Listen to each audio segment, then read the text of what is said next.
Welcome back to my channel. You all loved the Sacral Authority demonstrated video that I did so much that I decided to give you another glimpse into a coaching experience that I had with one of my clients recently. If you haven't seen that Sacral Authority demonstrated yet, you can watch it right here. It's a video in which I work with 4 different women, working with them to get in touch with their sacral authority. In this video, we're going to talk about some of the challenges that you might face in terms of getting in touch with your sacral authority. I hear this from people quite a bit, that they can't seem to get reliably in touch with their sacral. As a reminder, generators and manifesting generators all have sacral authority. That's about 70% of us. So if you're a generator or a manifesting generator, or if you love one, which is pretty much all of us, then this video is going to really help you understand this primary superpower that we have, which is to be able to get responses to yes/no questions through tapping into the sacral authority. Now, this is true for you even if you also have emotional authority. I talked about this in some detail in my emotional authority video, so you can go and check that out to discover how, if you're a generator or manifesting generator and you're also emotionally defined, that you actually have both types of authority, and there's a way specifically for you to work with them together. So make sure to go check out that video. First, I'm going to share a clip. It's about 12 minutes from a laser coaching session that I did inside of my Activate Your Superpowers class, where I provide laser coaching every month to my participants for about 5 months. And we just had one last week, and it really struck me that the conversation that I had with Michelle could be really useful for you, because it's important that you understand how to apply human design to your life. Otherwise, it just remains a kind of interesting esoteric system. But if you don't know how to actually use it, it's not a transformational tool.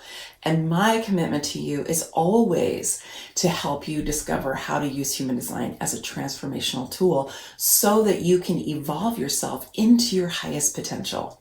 In this clip, you'll see that Michelle says that sometimes she can really feel and hear her sacral, but not at others. And it was around a particular topic. So that's what we're going to dive into right now. I can start.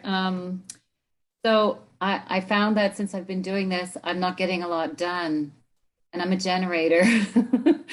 So just waiting to respond.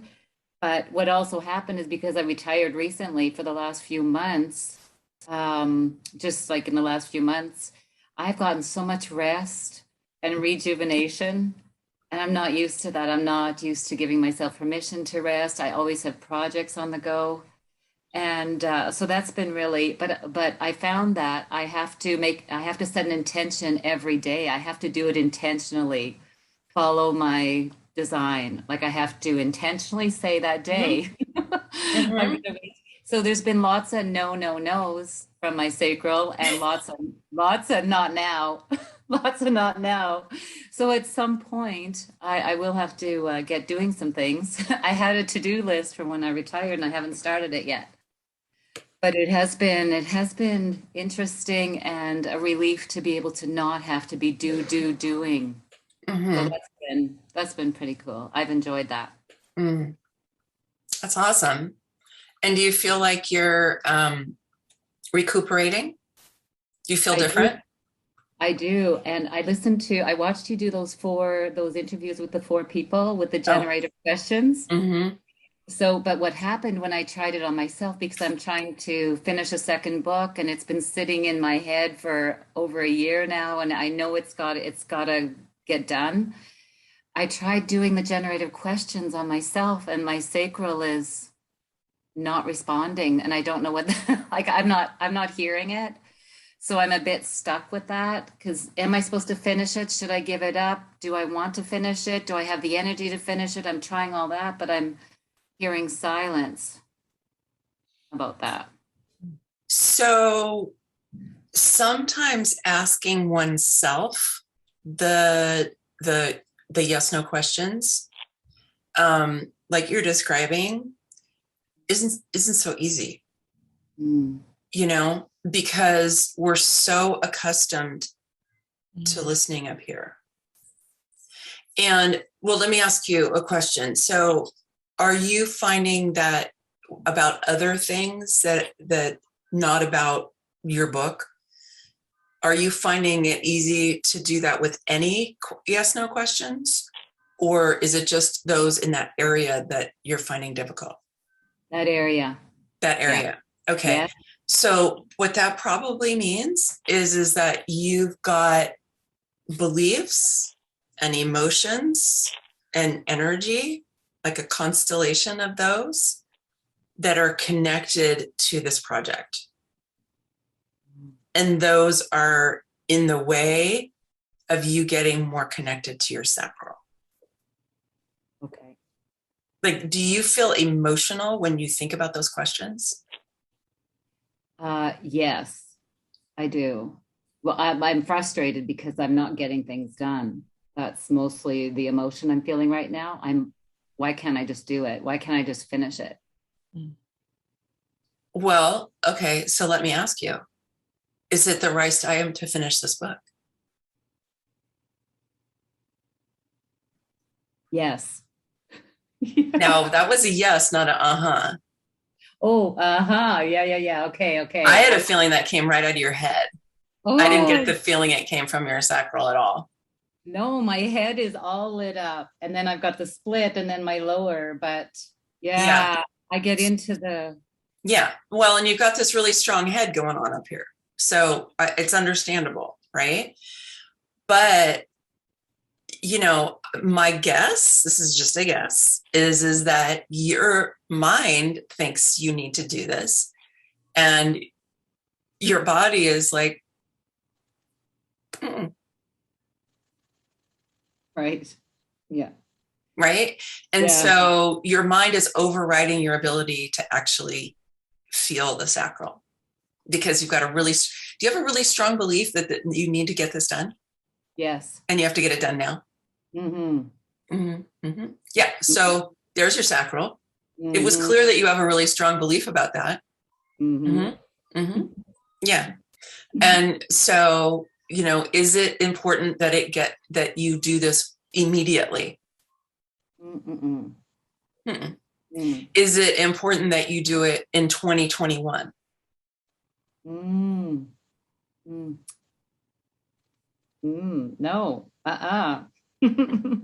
Okay. I'm telling myself I needed to, but no, I really don't feel that. Mm-hmm.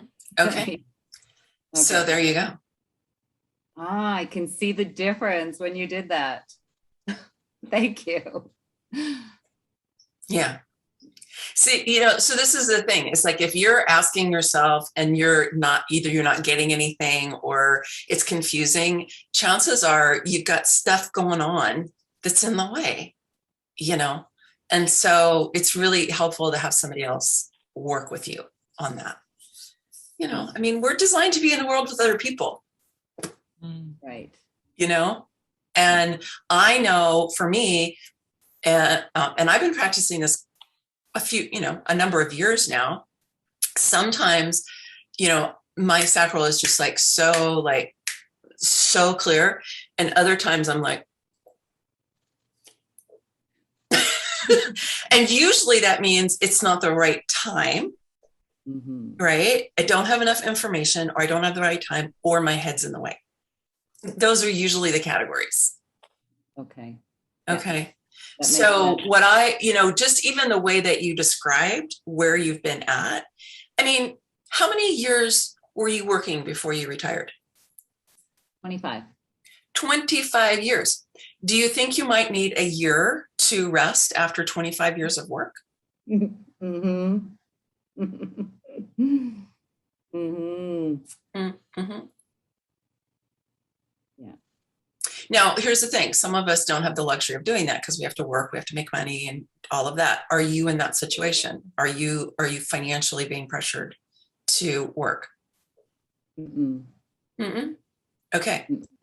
So you can take that off the table. And then that means that you're creating self-imposed deadlines that you get to change anytime you want. until you set them up with somebody else, and then you have agreements with somebody else. And, like if you had a contract for your book and you had your publisher, and your publisher is like, I need this by November 1st, then you have to have it done by November 1st, right? But are you in that kind of a situation? So there you go. Okay. I even thought maybe I should do that, and then that would whip me into shape and get me going. But okay, but do you hear how punishing your voice is to yourself? Are the rest of you hearing that?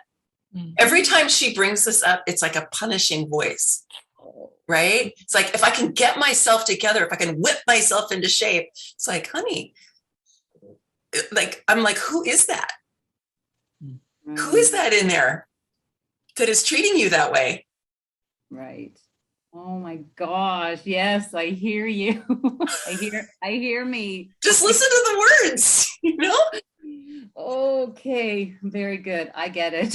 You get it? Okay. Every time you start to go, I need to whip myself into shape, think about that. Really? Oh my gosh. Okay. Should I go get a switch, flagellate myself? Because that's basically what you're doing. I know. But because it's culturally sanctioned, we don't notice. Yeah. Like, it's culturally sanctioned to treat ourselves poorly. Right. Yeah. So I would just say, treat yourself like someone you truly love.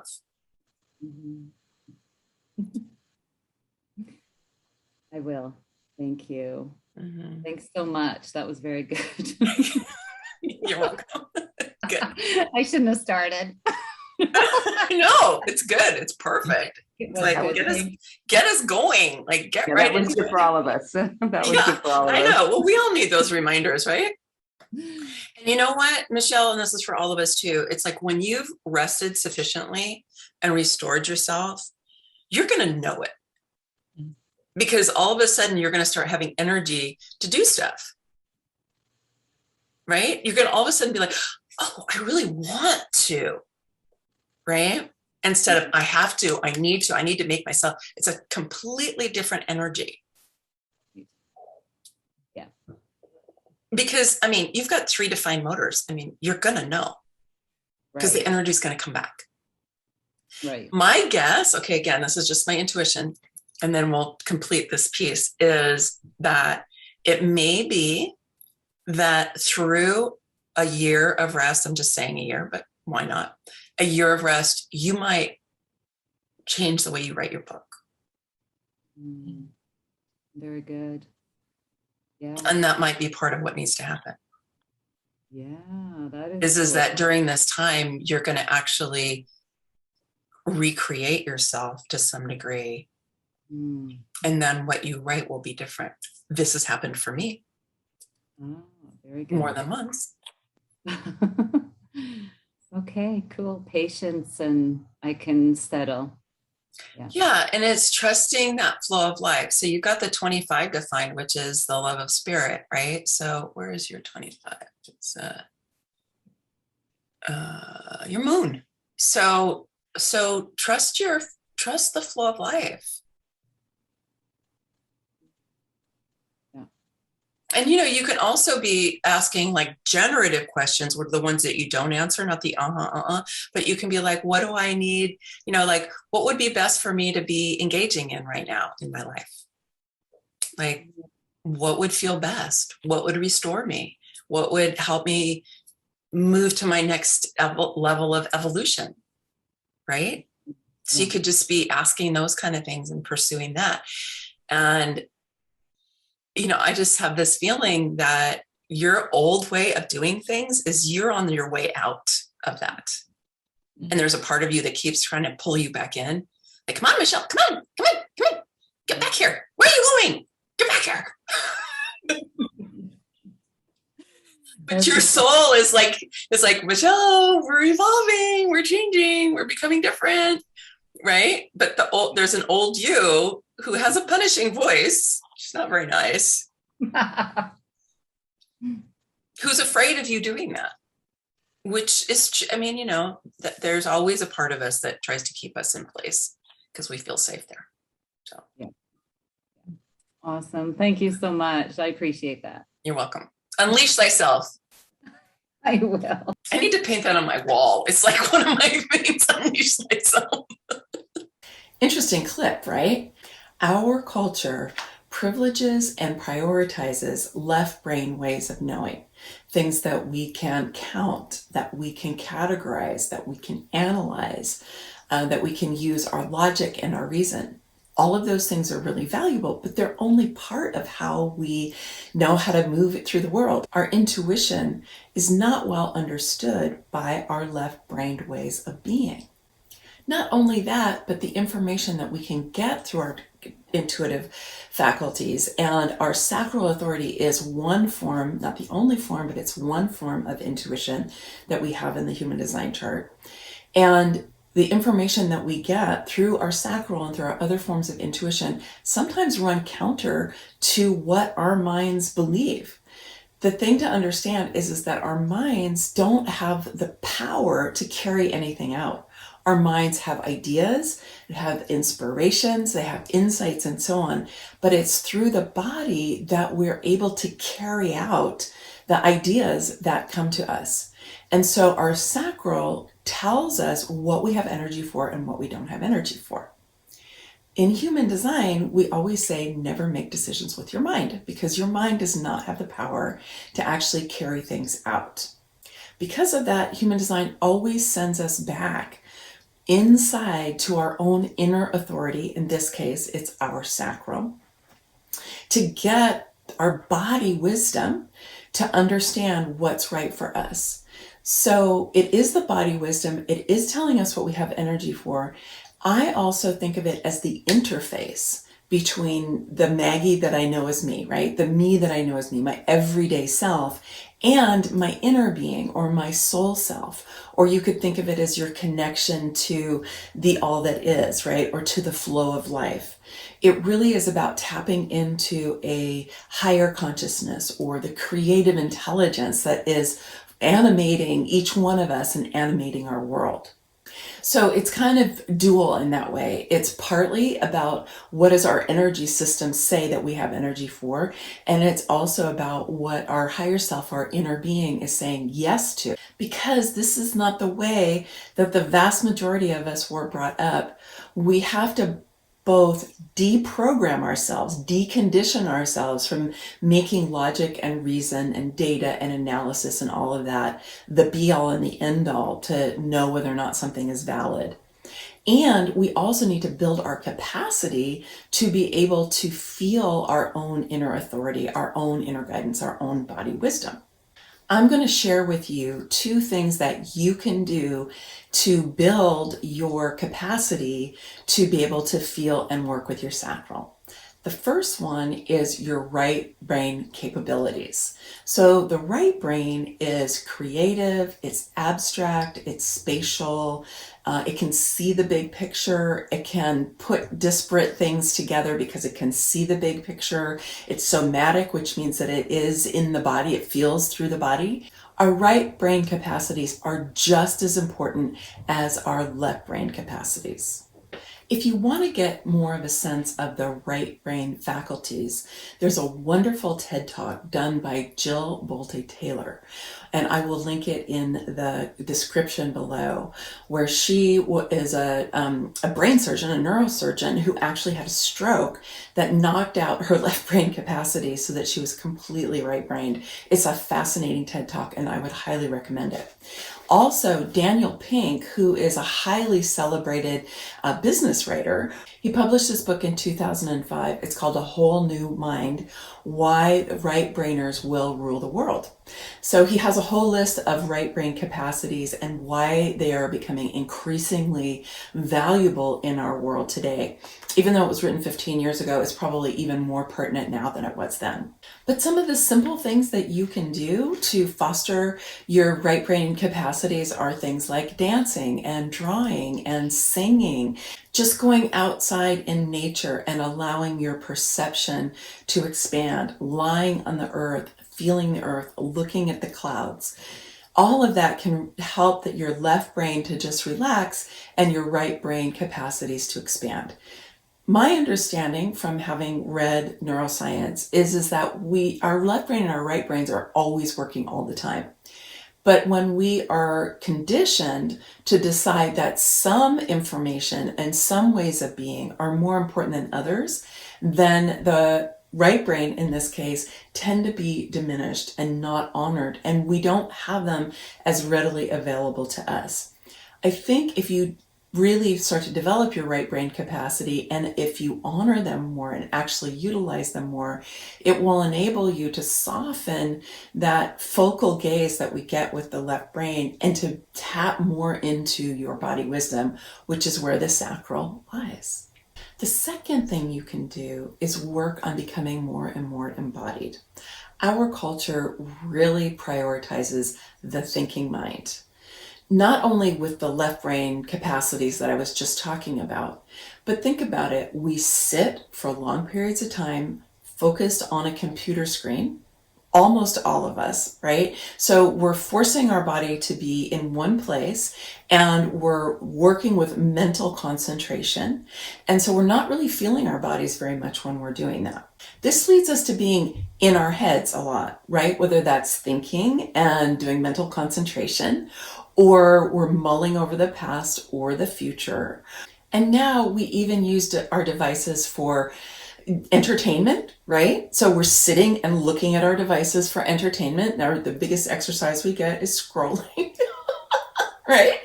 And then we also increasingly use devices even for our creative work. So for writing music, for editing videos, for drawing, right? Design work.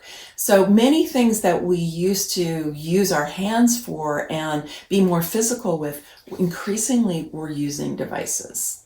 All of this fosters focal gaze, right? So that we're focusing on a point in front of us, which is generally our screen.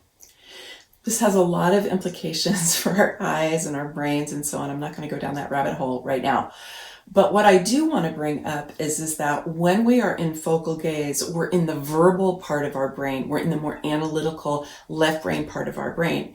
And when we're able to move more into peripheral gaze, and we're able to bring our perception back into the back of our heads and our back body, our entire perception of what's in front of us and what's around us changes, and we can get really quiet inside. So this can be a really great step in terms of moving out of that, super hyper thinking mind with that focal gaze. Because we're in that focal gaze, think about it, the world around us really kind of fades into the background, and we get really involved in the world that opens up through our devices, which is awesome. I mean, I use my computer, I use my iPad, I do all of that. And it's also important to do things that help us to really be in our bodies. Personally, I love to do yoga. I do dance. I just wiggle around a lot. I do a lot of breathing. Sometimes I just shake. Like if I've been at the computer for a long time, I might just get up and shake for a while, and because I want to just get in my body. I want things to be moving around instead of just being still and static. And as soon as I do that, I change my relationship to my body and to my mind, and it helps my mind to soften and slow down. You may have heard the phrase, "You are not your body." And I agree with that to an extent, but I would reframe that to say, you're not only your body. Because yes, we are an expression of that creative intelligence of the universe, our spirit self, absolutely. And yet we are also our body. Our bodies are a miracle. All bodies are miracles. Human bodies are absolutely incredible. 70 trillion cells, many of which are actually bacterial, all working in concert together to create this miraculous form. And even our thoughts and our emotions and what we think of as our personality is very connected to our microbiome, what's happening in our gut bacteria, but also just what's going on inside of our bodies. So we're not separate from our body at all. And when we do separate ourselves in the sense of becoming overly mentally focused, we miss out on a huge benefit that we have of having this miraculous body.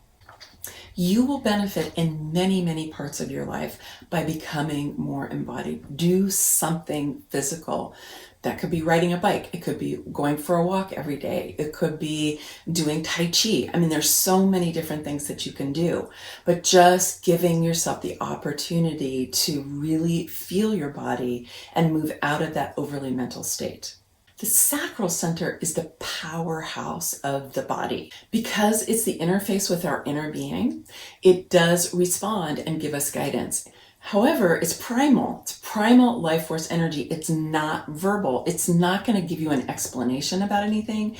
It's not going to give you any reasons. And if you're used to having reasons and having things explained, it can be difficult for you to accept the wisdom that your sacral is going to give you. If you just think about reason, what is reason? It's rational, it's logical, right? It's where we say, oh, that makes sense, because we can make sense of it with our minds. The sacral is an entirely different entity. It's totally worth it for you to build your relationship with your sacral authority, because I know for me, for many years, I was haunted by burnout. I cyclically burned myself out. I'm naturally a person with a lot of energy, but I would make decisions with my mind. I would strategize what I needed to do. I would take a great idea, I would plan it out, and then I would go for it, and I would lose energy while I was doing it. Then I had to use my willpower to force myself to finish it, and doing that over and over again, I fried myself and I burned myself out multiple times, and I did not know why. Since I have been able to really feel my sacral and know what I have energy for and know when is the right time to engage with something, I no longer burn myself out. And I've made a commitment to myself not to do something that I don't have energy for, even if I planned it, even if my mind thinks it's a good idea. Now, if I've made a commitment to another person and I'm have a contract or something, then I have to figure that out, right? I have to negotiate that. Sometimes we have deadlines. Sometimes we have to find ways to make things work. I completely get that. But in general, my commitment to myself and to the health of my body and my well-being is to do what my sacral says I have energy for and when I have energy for it. And it can change from day to day. Only the body, only your sacral will be able to tell you what you have energy for and what you have energy for consistently. So I hope that you will take the time to really get this. I have a whole video about sacral power and authority. You can watch it right here, and I encourage you to go check that one out if you haven't seen it already, because it'll really be a deep dive about all of this. Many blessings, much love. Bye for now.